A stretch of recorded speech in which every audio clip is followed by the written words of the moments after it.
বিসমিল্লাহির রহমানির রহিম। আমার প্রিয় শিক্ষার্থী বন্ধুদের নতুন বছরের শুভেচ্ছা এবং ভালোবাসা। Sheikh B Abdullah Mollah school and college কর্তৃক আয়োজিত আমাদের অনলাইন ক্লাসে সবাইকে স্বাগত। আমি আজ পঞ্চম শ্রেণীর ক্লাস করব বাংলাদেশ বিশ্ব পরিচয়। আমি নাসিমা আক্তার সিমি বলতে বলেছি।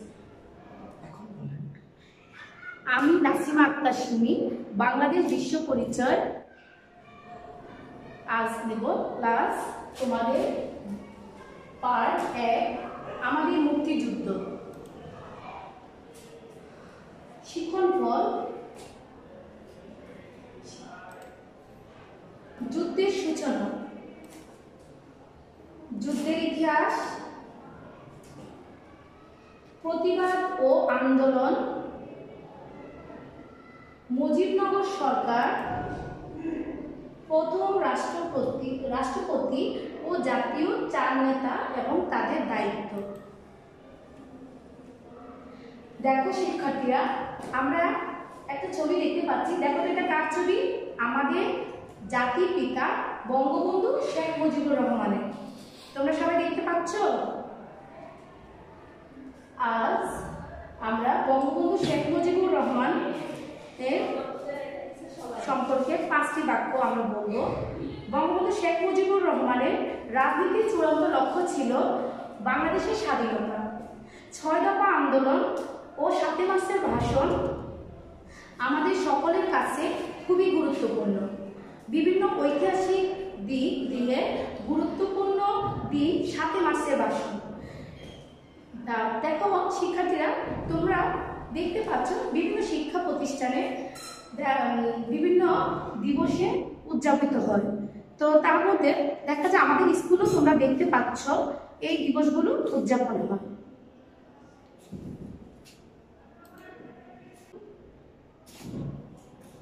তারপর দেখো শিক্ষার্থীরা, আমরা দেখতে পাচ্ছি জাতীয় 4 নেতা। আমরা কি জাতীয় 4 নেতা সম্পর্কে জানতে পারি? জানবো? আচ্ছা, আজকে জাতীয় 4 নেতা সম্পর্কে আলোচনা করব। আমাদের জাতীয় 4 নেতার নাম হলো সৈয়দ নজরুল ইসলাম, তাজউদ্দিন আহমেদ, ক্যাপ্টেন মনসুর আলী, এএসএম কামরুজ্জামান। দেখছো সবাই এই জাতীয় 4 নেতা? হ্যাঁ, আমাদের এই জাতীয় 4 নেতা দেখো আমাদের মুক্তিযুদ্ধের সময় পরিচালনা করেছেন। বঙ্গবন্ধু শেখ মুজিবুর রহমানের অবর্তমানে এই জাতীয় 4 নেতা দেশের স্বাধীনতার জন্য মুক্তিযুদ্ধ পরিচালনা করেছেন। তারপরে আমরা এই জাতীয় 4 নেতা সম্পর্কে জানব। সৈয়দ নজরুল ইসলাম ছিলেন উপরাষ্ট্রপতি, তাজউদ্দিন আহমেদ ছিলেন প্রধান রাষ্ট্রপতি, ক্যাপ্টেন এম মনসুর আলী অর্থ পরিকল্পনা মন্ত্রী, এএসএম কামরুজ্জামান স্বরাষ্ট্র এবং ত্রাণ পুনর্বাসন ছিলেন। তাহলে আমরা জানতে পারলাম এই জাতীয় 4 নেতা সম্পর্কে। ঠিক আছে শিক্ষার্থীরা দেখতে পাচ্ছ আমরা এখন বাংলাদেশের মুক্তিযুদ্ধের ইতিহাস সম্পর্কে জানবো। দেখো 1971 সালে মহান মুক্তিযুদ্ধ বাঙালি জাতির ইতিহাসে একটি অত্যন্ত গৌরবময় ঘটনা। মুক্তিযুদ্ধের মাধ্যমে আমরা লাভ করেছি আমাদের এই দেশ বাংলাদেশ। আমরা এই বাংলাদেশকে মুক্তিযুদ্ধের মাধ্যমে চূড়ান্তভাবে আমরা এই দেশকে চিনিয়ে নিতে পারছি। আমরা এই দেশ বিজয় লাভ করেছি। তারপর দেখো 1947 সালে ব্রিটিশরা এই উপমহাদেশ ছেড়ে চলে যাওয়ার পর সৃষ্টি হয় 2টি স্বাধীন রাষ্ট্র। দেখো 14ই আগস্ট পাকিস্তান, 15 আগস্ট ভারত। তো আমাদের পূর্ব পশ্চিম পাকিস্তান নিয়ে গঠিত হয় আমাদের এই পাকিস্তান। পূর্ব পাকিস্তান ও পশ্চিম পাকিস্তানের বৈষম্য ছিল অনেক। তাদের সামাজিক, রাজনৈতিক, অর্থনৈতিক দিক দিয়ে তাদের প্রবাদ ভেদাভেদ বৈষম্যতা ছিল অনেক। তারপর দেখো পাকিস্তান রাষ্ট্রের জন্মের পর থেকে পশ্চিম পাকিস্তানরা পূর্ব পাকিস্তানের বাঙালি জনগণের উপর শুরু করে অত্যাচার ও নিপীড়ন। বাঙালিরাও সঙ্গে সঙ্গে প্রতিবাদ আন্দোলন শুরু করেন। এরকম কয়েকটি উল্লেখযোগ্য প্রতিবাদ ও আন্দোলনের ঘটনা নিচের ছকে আমরা পড়ব, দেওয়া হলো। দেখো প্রতিবাদ ও আন্দোলনের ছক, তোমরা ছকটা দেখতে পাচ্ছ? আচ্ছা, তাহলে তোমরা এই ছকটা দেখো। প্রথমে লেখা আছে 1952 সালের ভাষা আন্দোলন। শিক্ষার্থীরা, আমরা আজ জানবো 1952 সালের ভাষা আন্দোলন সম্পর্কে। 1952 সালের ভাষা আন্দোলনের বিজয় ছিল পাকিস্তান সরকারের বিরুদ্ধে বাঙালিদের প্রথম বিজয়। ভাষা আন্দোলনের পরবর্তীকালে সকল রাজনৈতিক আন্দোলনের অনুপ্রেরণা জুগিয়েছিল। দেখো এইভাবে আমাদের এই আন্দোলনগুলো ভাষা আন্দোলনের মাধ্যমে বিজয় লাভ করতে পারছি। তাই আমরা ভাষা আন্দোলন সম্পর্কে আরেকটু ভাষায় ভালো করে বুঝে নেব। তারপরে পড়ব 1966 সালের 6 দফা আন্দোলন।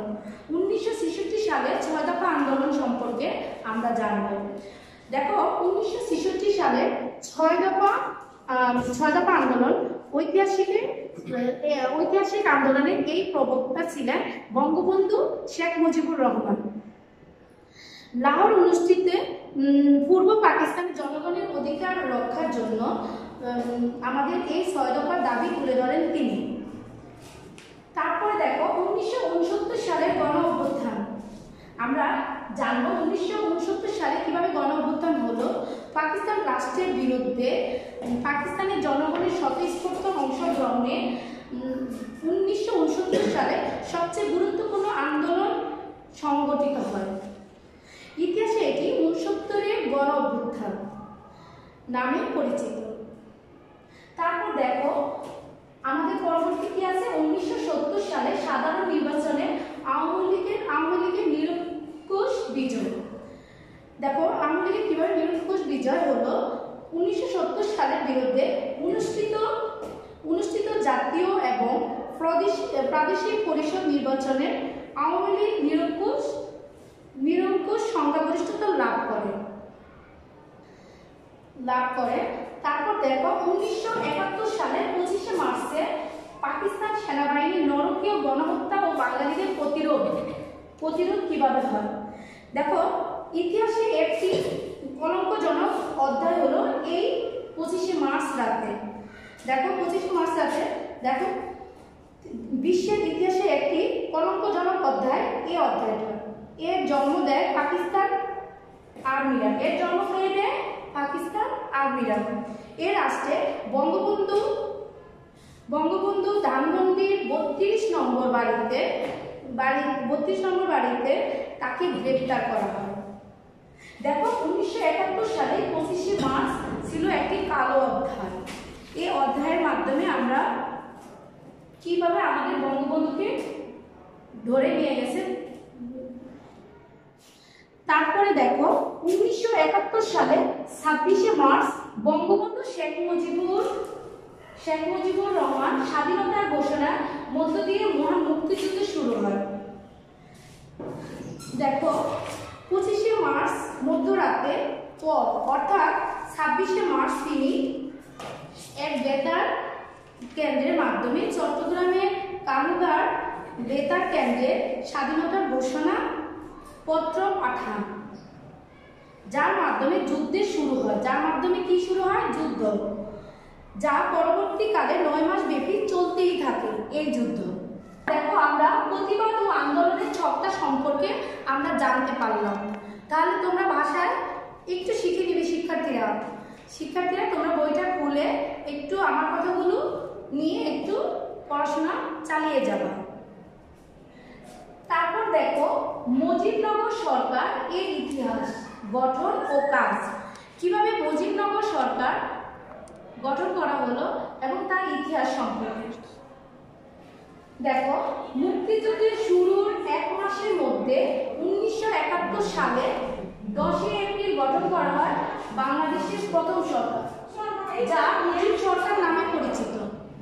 দেখো আমাদের মুজিবনগর সরকার পরিচিত কত সালে হলো? 1971 সালের 10 এপ্রিল। তাহলে আমাদের শিক্ষার্থীরা আমাদের এখানে ছোট ছোট কিছু প্রশ্ন আছে, তোমরা প্রশ্নগুলো আমি বলতেছি, তোমরা লিখে ফেলো ঝটপট। কিভাবে 1971 সালে 10 এপ্রিল গঠন করা হলো আমাদের মুজিবনগর সরকার। তৎকালীন মেহেরপুর মহকুমা বৈদ্যনাথ তলায়, বর্তমান নাম মুজিবনগর, আমবাগানে 17 এপ্রিল এই সরকার শপথ গ্রহণ করেন। যদি বলা হয় সরকার কখন শপথ গ্রহণ করা হলো এবং কোথায়, তাহলে আমরা বলতে পারবো আমবাগানে 17 এপ্রিল সরকার শপথ গ্রহণ করেন।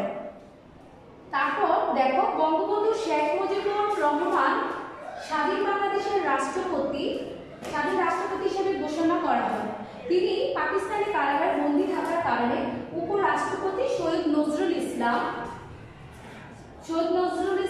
অস্থায়ী রাষ্ট্রপতির দায়িত্ব পালন করেন। শিক্ষার্থীরা, তোমাদের কিছুক্ষণ আগে এই চার নেতা সম্পর্কে আমরা বলেছিলাম। তারপরে দেখো সৈয়দ নজরুল ইসলাম উপরাষ্ট্রপতি হিসেবে তিনি ছিলেন। তারপর দেখো, এই সরকারের অন্যতম সদস্য হলেন প্রধানমন্ত্রী তাজউদ্দিন আহমেদ, ক্যাপ্টেন মনসুর আলী, অর্থ ও পরিকল্পনা মন্ত্রী ASM কামরুজ্জামান, স্বরাষ্ট্র এবং ত্রাণ পুনর্বাসন।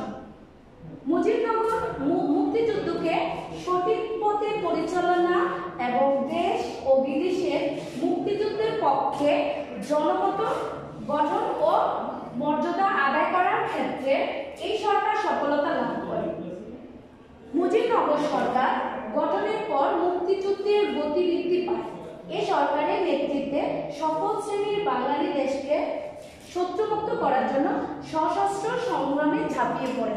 শিক্ষার্থীরা, আমরা এখন কিছুক্ষণ দেখো তোমাদের বইটা পড়ে দেখলাম। তোমাদের ছোট ছোট প্রশ্ন আছে। শিক্ষার্থীরা, তোমরা খাতা কলম নিয়ে বসো, আমি কিছু প্রশ্ন দিয়ে তোমরা তৈরি করে ফেলবা ঝটপট। দেখো, মুজিবনগর সরকার কখন গঠন করা হয় এবং শপথ গ্রহণ করেন কখন। তারপরে দেখো, স্বরাষ্ট্র এবং ত্রাণ পুনর্বাসন মন্ত্রী কে ছিলেন।